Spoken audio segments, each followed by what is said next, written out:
No próximo capítulo da novela Três Graças, Zenilda se desespera com a expulsão de Lorena e perde o chão ao ver a filha sair de casa com uma mala improvisada e o olhar ferido.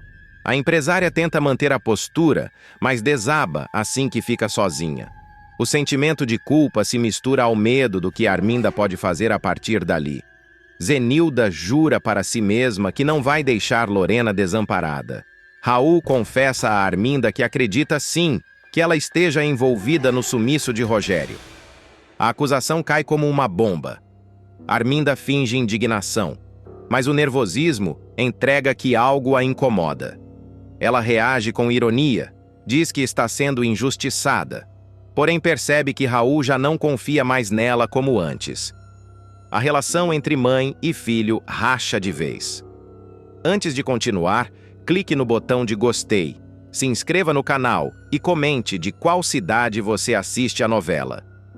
Josefa acolhe Raul ao saber que terá uma bisneta e o recebe com um abraço apertado e palavras firmes. Ela diz que aquela criança será a chance de redenção da família e que ninguém, nem Arminda, tem o direito de destruir isso.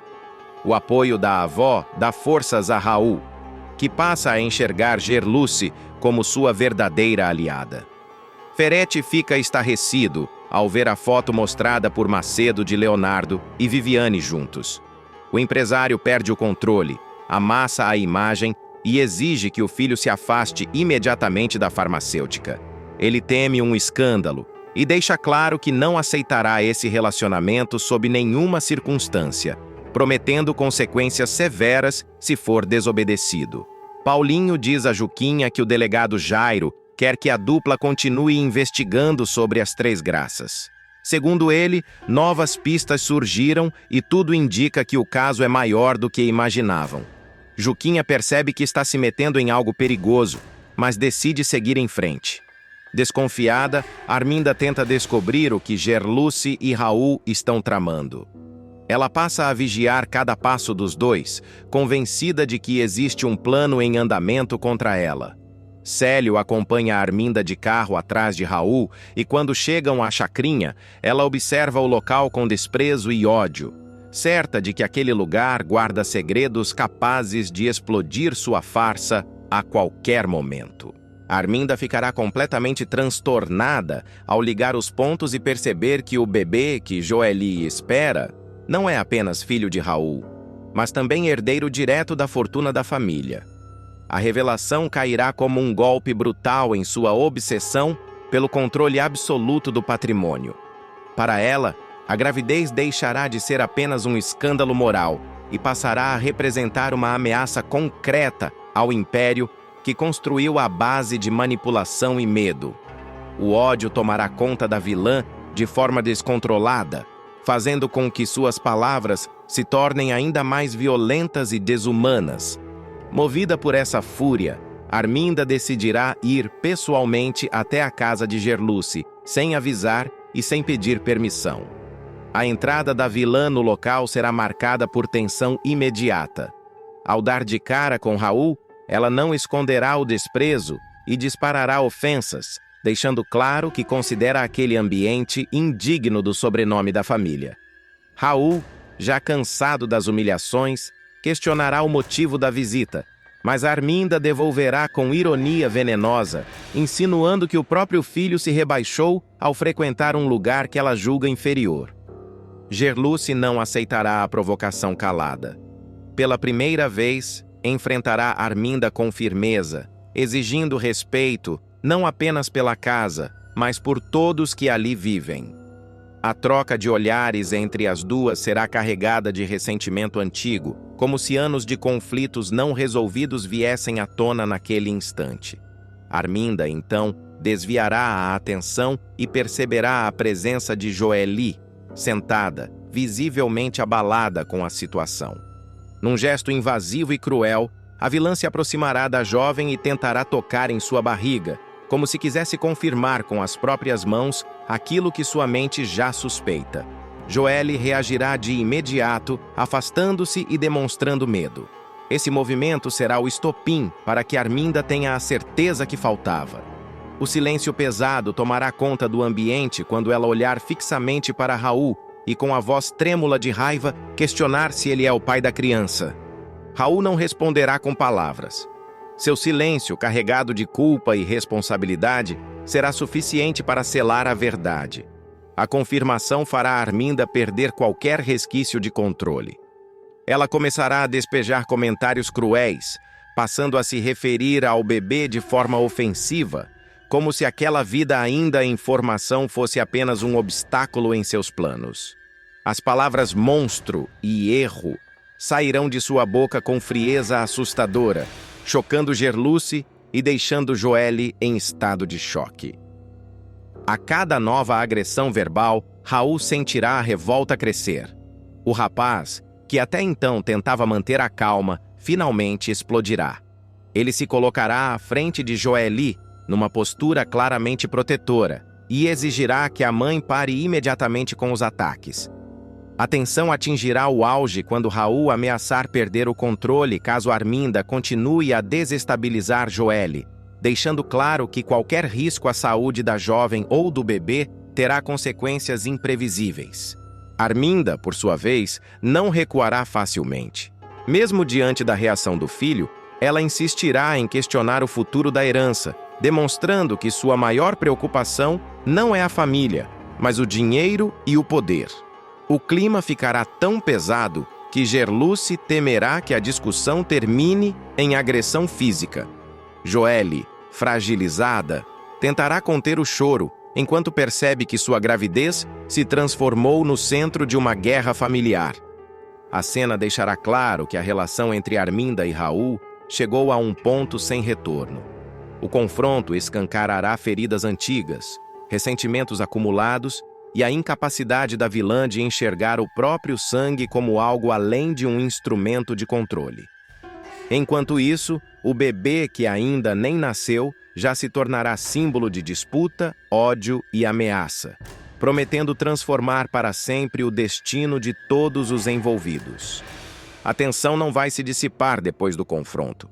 Pelo contrário, nos momentos seguintes, Arminda tentará recompor a pose, mas seus olhos denunciarão que algo mudou de forma irreversível. Ela perceberá que perdeu o domínio emocional sobre Raul, e pior ainda, que agora existe um herdeiro que não poderá ser apagado com chantagem ou dinheiro. O silêncio que se instalará na sala será mais ameaçador do que qualquer grito. Joelle começará a passar mal, levando a mão à barriga, o que fará Gerluce entrar em desespero. Raul correrá para ampará-la, e esse gesto será o limite para Arminda. Ao ver o filho priorizando a jovem e o bebê, a vilã sentirá o golpe mais duro de todos. Ela deixou de ser o centro da vida dele.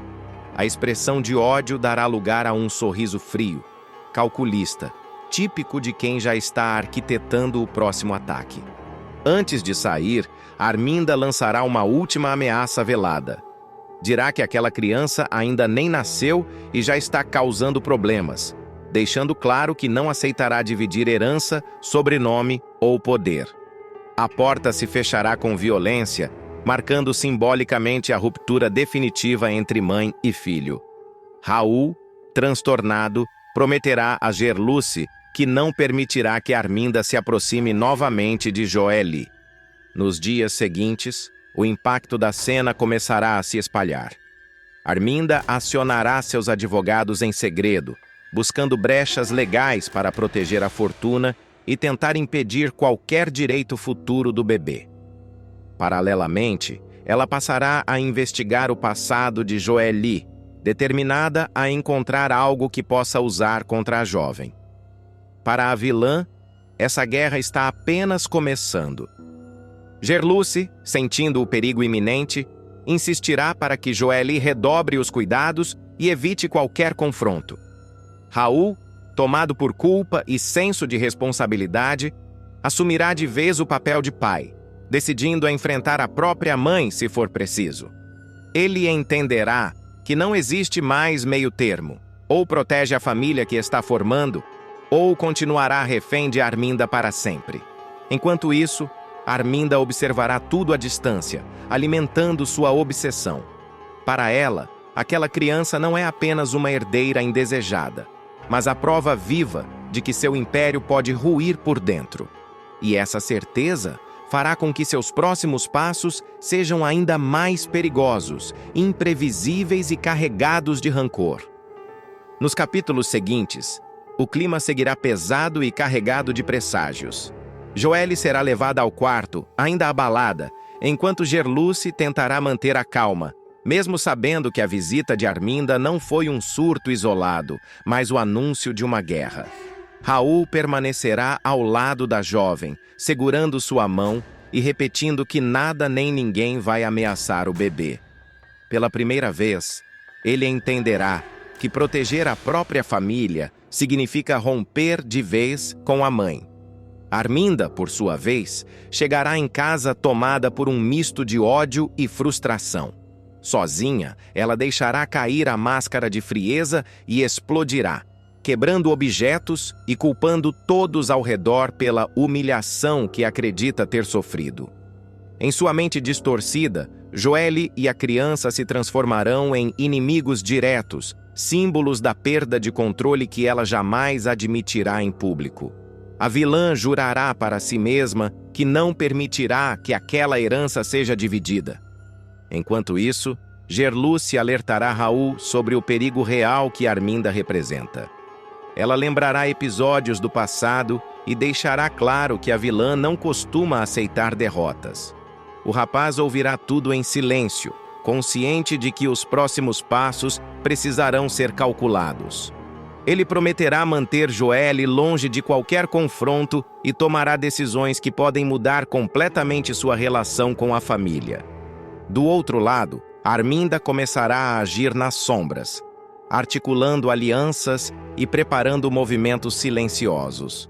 Seu olhar frio deixará claro que ela não pretende recuar. A gravidez, que deveria unir, se tornará o estopim de uma disputa feroz, onde afeto, poder e dinheiro se misturam de forma perigosa. Assim, a chegada dessa criança passará a representar muito mais do que um novo herdeiro. Será o ponto de ruptura definitivo entre Arminda e Raul, e o início de uma batalha que promete transformar todos os envolvidos em três graças. Lucélia revela segredo, de Viviane. E sofre consequências. O público acompanhará uma sequência longa e densa, carregada de tensão, preconceito e disputas silenciosas que vão colocar a convivência na galeria de arte à beira do colapso. A invejosa Lucélia deixará claro que é capaz de atravessar qualquer limite ao usar um segredo íntimo como arma. Sem medir consequências, ela jogará na cara de Zenilda que seu filho namora uma mulher trans, expondo Viviane de forma cruel e calculada. A revelação cairá como uma bomba no ambiente, deixando todos paralisados, enquanto Maggie reagirá com indignação imediata, e João Rubens demonstrará profunda reprovação diante da postura da sobrinha. Tudo começará bem antes do jantar fatídico.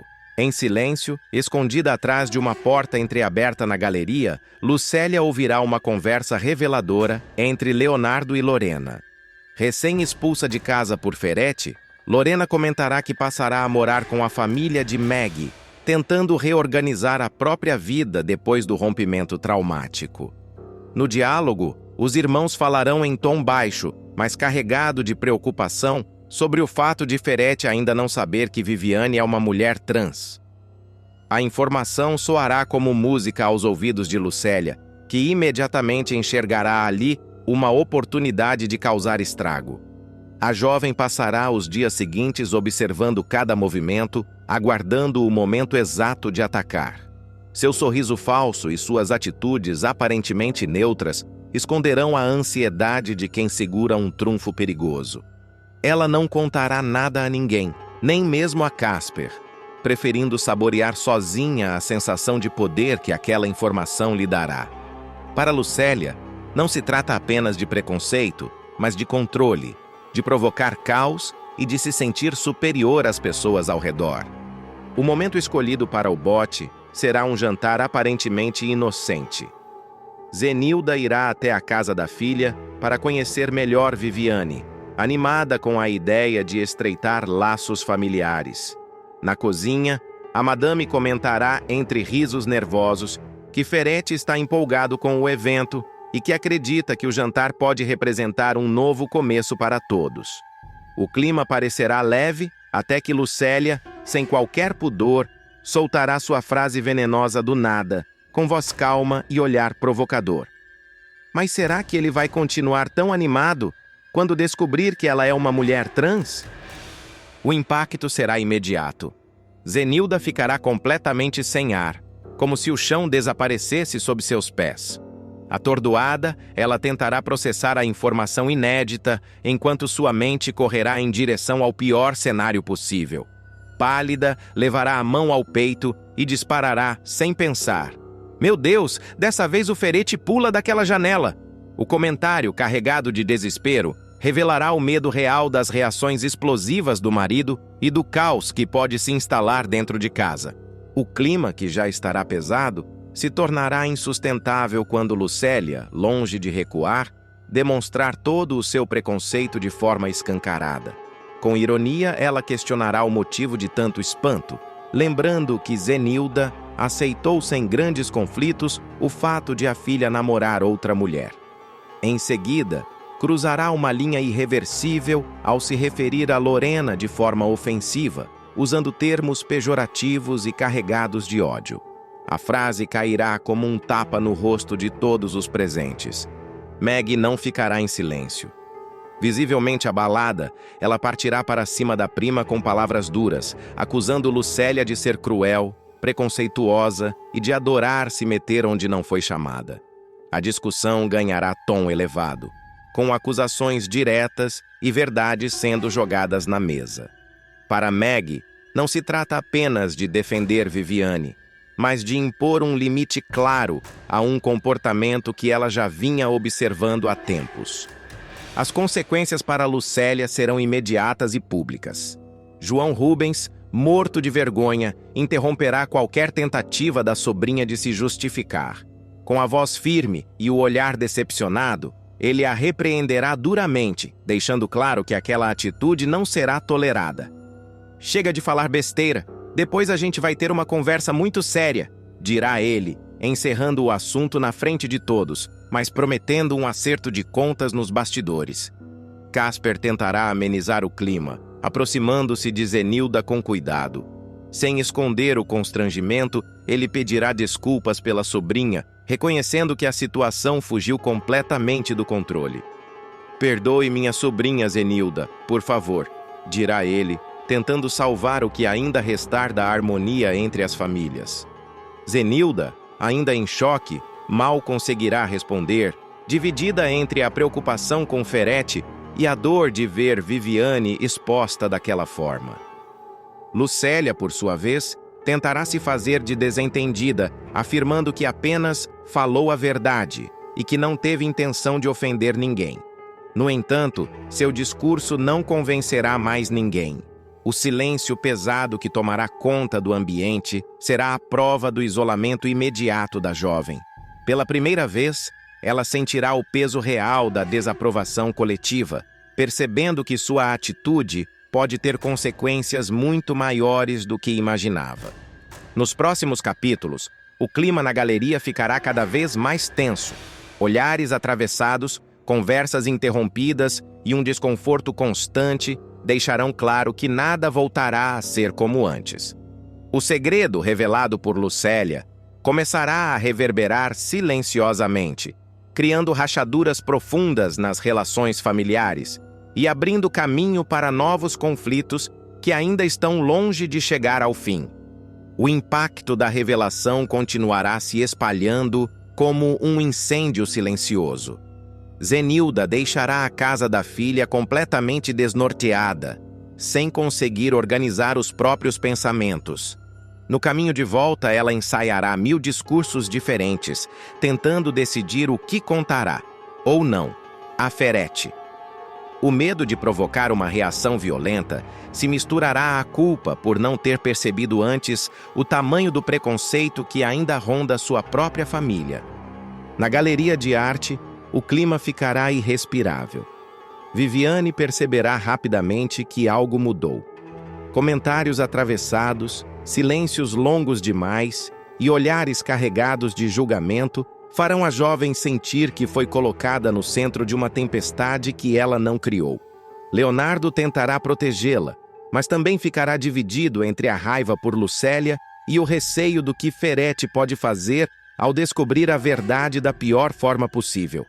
Maggie assumirá uma postura firme. Sem rodeios, deixará claro que não aceitará nenhum tipo de preconceito dentro de sua casa, nem na galeria. A prima, agora isolada, passará a circular como uma presença incômoda, tolerada apenas por laços familiares. A postura de Lucélia mudará. Por fora, ela tentará sustentar um ar de superioridade. Por dentro, começará a perceber que talvez tenha ido longe demais. João Rubens cumprirá a promessa de ter uma conversa séria com a sobrinha. Em particular, ele será ainda mais duro, deixando claro que atitudes como aquela podem destruir não só famílias, mas também reputações. A bronca atingirá Lucélia em cheio, despertando nela um misto de revolta e medo. Pela primeira vez, ela entenderá que não está mais no controle da situação. Enquanto isso, Casper tentará reconstruir pontes, mas perceberá que algumas feridas não cicatrizam rápido. O jantar que deveria aproximar as famílias acabará se tornando um divisor de águas, marcando o início de uma nova fase de conflitos, desconfianças e decisões difíceis. Sem saber, Lucélia terá colocado em movimento uma engrenagem perigosa. O segredo de Viviane deixará de ser apenas uma informação íntima e passará a ameaçar explodir em várias frentes ao mesmo tempo. Raul encontra luz no fim do túnel, muda de vida e tem surpresa emocionante. Depois de um período devastador marcado por abandono, vício e perdas sucessivas, o jovem verá uma fresta de esperança surgir onde menos esperava. O que parecia um caminho sem volta ganhará novos contornos quando ele encontrar acolhimento, cuidado e, acima de tudo, a chance real de recomeçar. A transformação será lenta, cheia de recaídas emocionais, mas profundamente simbólica. Desde o novo sumiço de Rogério, Raul mergulhou em um abismo pessoal. Convencido de que o pai havia sido assassinado, ele perdeu completamente o chão. O choque foi grande demais para alguém que já carregava conflitos internos antigos e uma relação frágil com a própria identidade. Sem conseguir lidar com a dor, Raul rompeu com tudo, deixou a casa, cortou laços e passou a vagar pelas ruas como um desconhecido de si mesmo. O vício em drogas surgiu como fuga, anestesia e, ao mesmo tempo, sentença. Os dias de Raul passaram a ser marcados pela fome, pelo medo constante e por escolhas cada vez mais autodestrutivas. O antigo conforto do playboy deu lugar à dureza do asfalto, às noites mal dormidas e à convivência com pessoas tão perdidas quanto ele.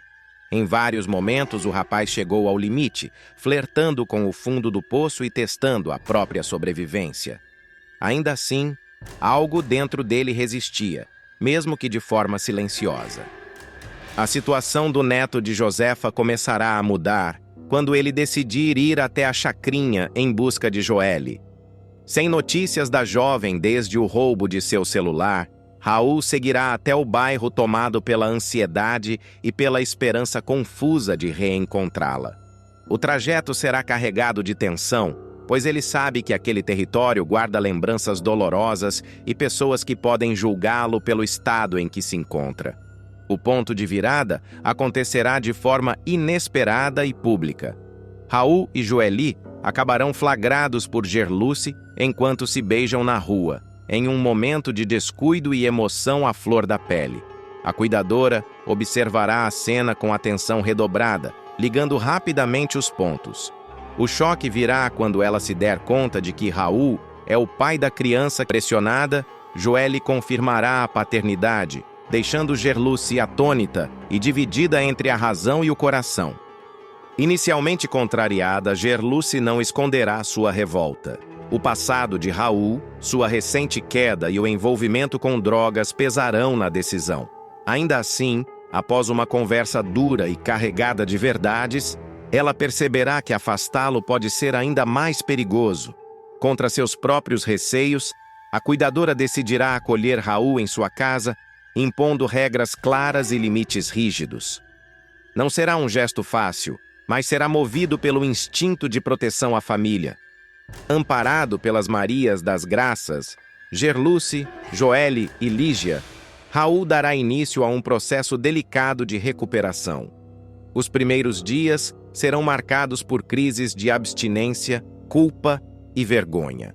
Ele se sentirá deslocado, indigno daquele cuidado, mas, pouco a pouco, começará a entender que aquela pode ser sua última chance. O apoio das 3 mulheres será fundamental para que ele se afaste das drogas e tente reconstruir a própria dignidade. Enquanto luta para se manter firme, Raul também enfrentará fantasmas do passado. O peso de suas escolhas erradas, a ausência do pai e o medo de não estar à altura da responsabilidade que se aproxima o consumirão. Mesmo assim, haverá pequenos avanços. Um dia sem recaída, uma conversa sincera, um pedido de desculpas. Cada gesto representará um passo importante rumo a uma nova vida. Outro acontecimento decisivo sacudirá essa fase de reconstrução. O retorno de Rogério. O reencontro entre pai e filho, no entanto, estará longe de ser simples ou romântico. Em uma sequência tensa, Raul caminhará pela chacrinha quando um carro preto surgirá de repente. Desconfiado e fragilizado, ele será obrigado a entrar no veículo, sem saber se está diante de mais uma ameaça ou de um acerto de contas final. Levado a um cativeiro, Raul viverá momentos de puro pânico. O medo de morrer falará mais alto, até que a verdade virá à tona. No local, ele se deparará com Rogério, vivo, em um encontro carregado de choque, raiva contida e emoção reprimida. O abraço demorará a acontecer, pois antes virão as cobranças, as lágrimas e as perguntas, que ficaram sem resposta. Rogério explicará que precisou desaparecer para sobreviver e que o falso sequestro foi a única maneira de garantir sua segurança sem levantar suspeitas. Ele pedirá absoluto sigilo ao filho, deixando claro que qualquer deslize pode colocar tudo a perder. Raul, ainda abalado, terá dificuldade em assimilar a revelação, dividido entre a alegria de reencontrar o pai e a mágoa por ter sido deixado para trás. Esse reencontro mexerá profundamente com Raul, reacendendo sentimentos antigos e abrindo novas feridas. Ao mesmo tempo, servirá como combustível para sua mudança de vida. Saber que o pai está vivo lhe dará forças para seguir adiante, mesmo sem poder compartilhar a verdade com ninguém. O silêncio se tornará mais um desafio em sua jornada de redenção. Raul seguirá entre a fragilidade e a esperança, tentando se manter firme, reconstruir laços e assumir responsabilidades que antes evitava. Cada escolha contará, e qualquer erro poderá custar caro demais. O caminho será longo, instável e cheio de provações. Mas pela primeira vez em muito tempo, haverá luz no fim do túnel. Ainda distante, mas finalmente visível. A partir desse reencontro, a vida de Raul entrará em uma fase decisiva. O impacto de saber que Rogério está vivo mexerá profundamente com sua estrutura emocional. Nos dias seguintes, o rapaz ficará mais introspectivo, carregando o peso do segredo e lutando para não deixar que a revolta fale mais alto. A promessa de silêncio exigida pelo pai o colocará em constante tensão, especialmente dentro da casa de Gerluce, onde qualquer deslize pode levantar suspeitas. Mesmo abalado, Raul demonstrará mudanças visíveis. Ele passará a cumprir as regras impostas, ajudará nas tarefas da casa e evitará as antigas companhias da rua. Gerluce observará tudo com desconfiança, mas também com atenção. Aos poucos, ela perceberá que o jovem realmente está tentando mudar, mesmo travando batalhas internas silenciosas. Joelle, por sua vez, será o principal apoio emocional de Raul, incentivando-o a não desistir quando os dias parecerem mais difíceis. A responsabilidade pela criança que está para nascer começará a pesar de forma concreta. Raul terá crises de medo ao imaginar o futuro, questionando se será capaz de ser um pai diferente daquele que foi para ele durante tantos anos. Essas inseguranças o farão buscar forças onde antes não buscava, na disciplina, no trabalho honesto e no desejo de provar que pode ser melhor. Em paralelo, Rogério continuará observando o filho à distância, acompanhando cada passo com preocupação. Ele saberá que sua ausência ainda causa feridas abertas, mas também entenderá que o momento exige cautela. O pai fará novos contatos secretos e deixará claro que o perigo ainda não passou, aumentando a sensação de que algo maior está em curso. A tensão crescerá quando Raul perceber que pessoas ligadas ao passado começam a rondar a chacrinha novamente. O medo de que descubram a verdade sobre Rogério o deixará em alerta constante. Ainda assim, ele resistirá à tentação de fugir, decidido a enfrentar as consequências e proteger quem ama. Raul dará um passo simbólico e definitivo. Ele se afastará de vez da vida nas ruas, recusará uma oferta que poderia levá-lo de volta ao vício e assumirá publicamente que quer mudar. O gesto emocionará Joelle e fará Gerluce baixar a guarda, ainda que discretamente. O rapaz entenderá que sua redenção não será rápida nem fácil, mas possível. Entre recaídas evitadas, segredos perigosos e laços sendo reconstruídos, Raul seguirá firme, disposto a enfrentar o passado e encarar o futuro. O que vem a seguir promete colocar à prova cada escolha feita até aqui, abrindo caminho para novos conflitos, revelações e decisões que podem mudar tudo. Rogério voltará a movimentar a trama de forma explosiva. Dado como morto, o homem surgirá decidido a colocar Ferete e Arminda contra a parede. No entanto, quando tudo parecia caminhar para um acerto de contas definitivo, uma nova armação do vilão provocará um duro golpe e obrigará Rogério a frear seus planos no último instante. Durante o período fora de circulação, Rogério reunirá provas, ouvirá relatos de moradores da chacrinha e seguirá pistas que apontam para um esquema muito maior do que ele imaginava. Cada passo será dado com cautela. O ex-morto saberá que qualquer deslize pode custar não apenas sua vingança, mas também a própria vida. O retorno de Rogério acontecerá de forma estratégica. Em um encontro tenso com Cláudia, ele revelará que o plano já está em curso.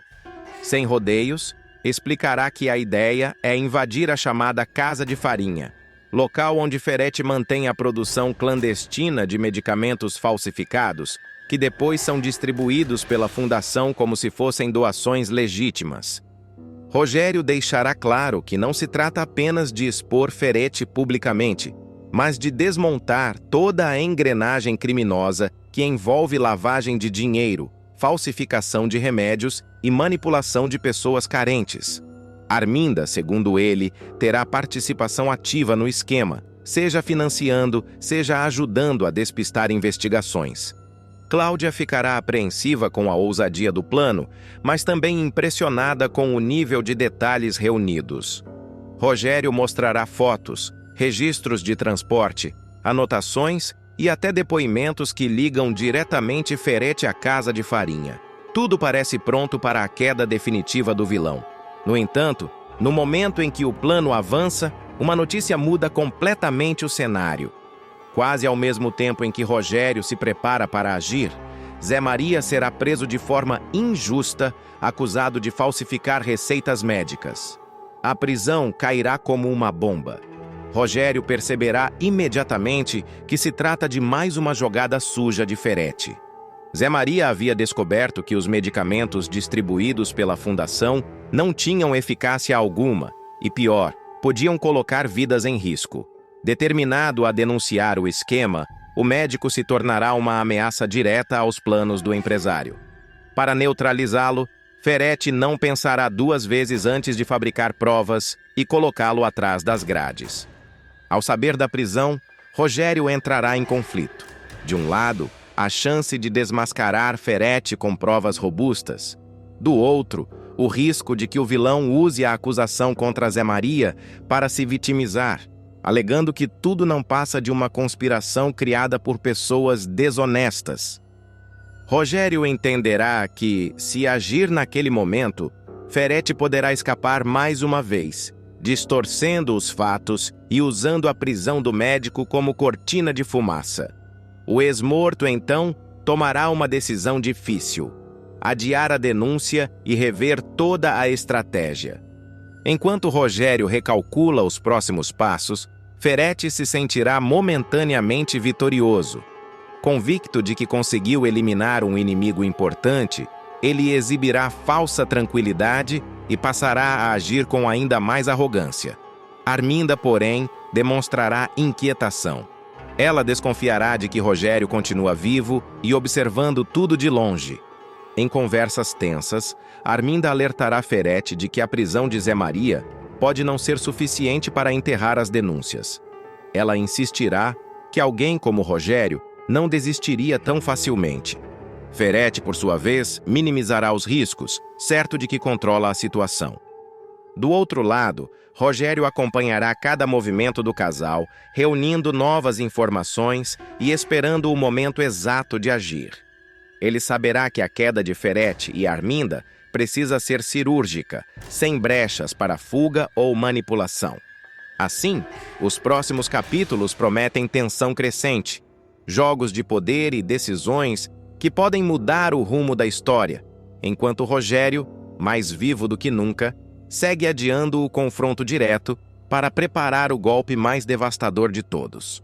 A situação ficará ainda mais delicada quando Rogério perceber que o tempo começa a jogar contra ele. Mesmo escondido, o ex-morto passará a sentir a pressão aumentar, pois Ferete, acreditando ter neutralizado todas as ameaças, ampliará suas ações criminosas sem o menor pudor. A fundação seguirá distribuindo medicamentos falsificados, enquanto o empresário posará de benfeitor diante da imprensa e de aliados influentes. Rogério entenderá que Ferete está se sentindo intocável, e isso, paradoxalmente, será sua maior fraqueza. Ao lado de Cláudia, ele decidirá mudar o eixo da estratégia. Em vez de atacar diretamente a casa de farinha, o foco passará a ser o encadeamento financeiro do esquema. Documentos começam a surgir, transferências suspeitas são rastreadas e nomes poderosos aparecem ligados à engrenagem criminosa. Enquanto isso, Arminda entrará em estado de paranoia. A vilã começará a desconfiar de funcionários, aliados antigos e até de Ferete. Pequenos detalhes, um olhar atravessado, uma conversa interrompida, um telefone que para de tocar, serão suficientes para deixá-la fora de controle. O medo de ser abandonada como bode expiatório crescerá a cada dia. Do outro lado, Ferete seguirá confiante demais para perceber o cerco se fechando. Convencido de que destruiu a reputação de Zé Maria de forma definitiva, ele usará a prisão do médico como prova de que qualquer denúncia contra a fundação é fruto de má-fé. Essa postura soberba fará com que o empresário cometa erros graves, assinando documentos e autorizando operações que o ligarão diretamente ao esquema. Rogério acompanhará tudo à distância, aguardando o momento certo para agir. Ele saberá que uma ação precipitada pode colocar tudo a perder. Ao mesmo tempo, a situação de Zé Maria na prisão se agravará, aumentando a urgência do plano. O ex-morto passará a trabalhar silenciosamente para limpar o nome do médico, reunindo provas que desmontam a acusação forjada. Paralelamente, boatos começarão a circular pela chacrinha. Pessoas que haviam sido silenciadas ganharão coragem para falar. Relatos sobre reações adversas aos remédios, documentos falsos e ameaças veladas virão à tona, criando um clima de desconfiança generalizada em torno da fundação. Nos bastidores, Rogério deixará claro que o golpe final não será apenas uma denúncia, mas uma exposição pública capaz de destruir Ferete e Arminda moral, financeira e socialmente. Ele saberá que, Quando reaparecer de vez, não haverá espaço para versões alternativas nem para novas armações. A reta final desse arco ganhará contornos ainda mais tensos quando Rogério perceber que o cerco já está montado. Mas qualquer passo em falso pode colocar tudo a perder. Escondido, ele receberá informações de que Ferretti começa a desconfiar de vazamentos internos. O vilão passará a pressionar funcionários, exigir lealdade absoluta e eliminar qualquer elo que considere frágil. Esse movimento brusco acenderá um alerta. O tempo está se esgotando. Arminda, por sua vez, deixará de disfarçar o medo. A vilã começará a agir por conta própria, tentando proteger seus bens e criando planos de fuga sem o conhecimento do parceiro. Esse comportamento abrirá fissuras perigosas na aliança dos dois. Rogério enxergará nisso a prova de que o império criminoso está rachando por dentro. Nos bastidores, novas provas chegarão às mãos de Rogério, incluindo registros que conectam diretamente a fundação a contas ocultas e empresas de fachada. Cada documento reforçará a certeza de que o golpe precisa ser certeiro, sem espaço para reação. Ao mesmo tempo, a situação de Zé Maria continuará sendo usada como instrumento de chantagem moral por Ferretti, o que aumentará a revolta de quem acompanha tudo de perto.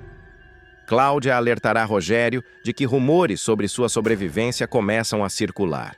Pessoas ligadas ao passado dele afirmarão ter visto alguém muito parecido rondando lugares estratégicos. Isso fará com que o ex-morto tenha de decidir entre continuar nas sombras ou acelerar a última etapa do plano. Ferretti, sentindo o ambiente mudar, reagirá com arrogância e violência. Ele acreditará que ainda controla o jogo, mas suas atitudes impulsivas acabarão criando novas provas contra si mesmo. Arminda perceberá tarde demais que a blindagem que imaginava ter está se desfazendo.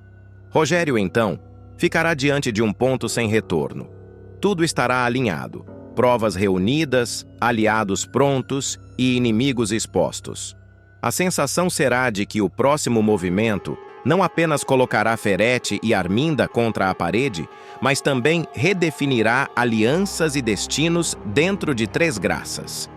Os próximos capítulos avançarão com clima de explosão iminente, enquanto o passado volta para cobrar seu preço, e Rogério se prepara para sair definitivamente da escuridão, sabendo que, quando isso acontecer, nada ficará como antes.